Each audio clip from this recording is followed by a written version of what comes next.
Je vais essayer de ne pas tomber pour arriver jusqu'à toi. C'est pas mal. Ben non, ça serait pas mal. Alors Eric, tu m'as amené... Oh non, mais il m'a amené des très jolies choses. Ah non, mais j'ai travaillé pour toi ce week-end. J'adore. Donc le déshydrateur solaire, c'est vieux comme Hérode, à peu près. Oui, mais le problème, c'est qu'il faut que ça soit conçu d'une certaine manière pour arriver à réunir tous les bons paramètres. Alors, je vais déjà montrer peut-être. Tu montres tu veux que je goûte pendant que tu non, montres? on va d'abord montrer un peu à quoi ça ressemble. Moi je goûte. Enfin, si on y arrive. Voilà. Oui, regarde, voilà. Hop Alors, là. donc voilà à quoi ça ressemble. Hein. À l'intérieur, on dispose les fruits ou les légumes sur des clayettes ou alors comme sur des brochettes en fait, suspendues. Et à l'arrivée, on obtient ce que tu vas pouvoir déguster juste derrière. Là, moi, j'ai beaucoup de pommes en ce moment dans mon panier. C'est un peu la saison. Donc, du coup, je les déshydrate pour l'hiver. Mes citrons, c'est pareil. Je jette jamais les peaux parce que c'est du citron bio. C'est bon dans la daube. Exactement, et dans plein de plats en fait. Et là, on s'aperçoit, j'ai fait aussi, là on va voir à la dégustation et tout de suite derrière, la particularité c'est que ça concentre du coup le goût. Étant donné qu'on enlève l'eau, on a beaucoup plus de goût. Ici, là, j'ai fait donc des pommes. Ça, c'est du citron. Je vais faire goûter, tu permets. Continue à raconter pourquoi c'est bien le... et puis là, j'ai essayé des tomates aussi, des tomates séchées. Et là, j'ai même essayé, parce que souvent, on les fait un peu dégorger au sel. Là, je les fais sans sel. Bon, on s'aperçoit qu'il va falloir laisser peut-être encore un peu dans le déshydrateur. Eric est en train de mastiquer. Alors pourquoi Qu'est-ce qui est bien dans l'idée de faire déshydrater ces aliments? Alors déjà, ça demande absolument aucune énergie quand c'est un déshydrateur solaire. Donc on ne consomme pas d'électricité. Par rapport au congélateur, par exemple, c'est mieux. Il y a d'autres systèmes. Il y a aussi la lactofermentation. On peut conserver au sel ou au vinaigre.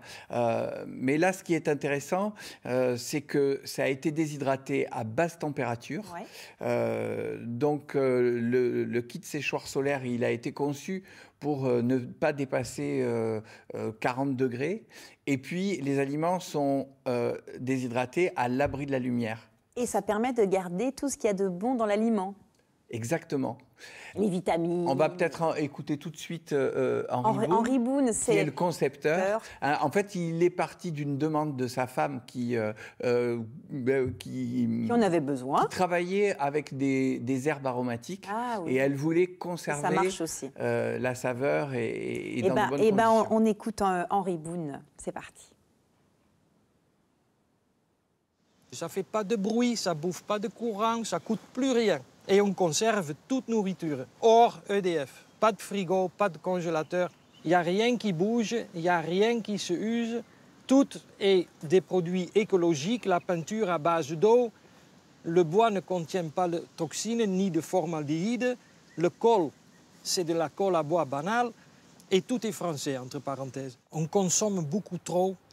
Et on a beaucoup de possibilités d'éviter le gaspillage de nos ressources en utilisant le soleil. Il faut faire cet effort pour simplement avoir le droit de rester sur Terre. C'est vivre consciencieusement au lieu de gaspiller. Voilà.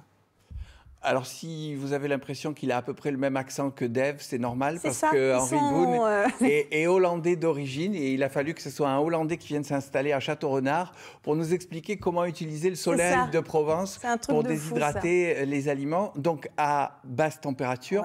Là, on va voir justement son système parce qu'il a fait 70 prototypes avant d'y arriver et il en a fait un en plexiglas. Là, il utilise en fait de la fumée d'apiculteurs qui nous permet de voir ce que fait l'air. Il est chauffé donc par une plaque sombre. Ensuite, il rentre par le haut du déshydrateur. Les aliments qui sont gorgés d'eau, au fur et à mesure que l'air les traverse, l'air est de plus en plus lourd, donc il redescend. Et puis, il y a une cheminée derrière qui permet à nouveau d'aspirer l'air et de le faire sortir. C'est quand même mieux que de le faire directement sur le soleil. Ça prend moins de temps. Oui, parce que si on met les aliments en plein soleil, d'abord, ils vont dépasser très probablement la température des 40 degrés. Oui, quand on dépasse 40 degrés, on commence à tuer les nutriments et à modifier. Par exemple, la vitamine C, elle est très fragile à la lumière. Donc, il faut vraiment que ça se fasse à l'abri de la lumière et à une température qui ne dépasse pas les 40 degrés. Éric, pour terminer, ça permet, c'est ce que disait Henri, qu'il n'y ait plus de gaspillage, ou en tout cas nettement moins? Ben, disons qu'on s'affranchit des saisons. Par exemple, là, je te disais, j'ai pas mal de pommes en ce moment. Je vais pouvoir me régaler avec... Et puis, pour l'apéro, c'est génial parce que du coup, ça devient complètement diététique.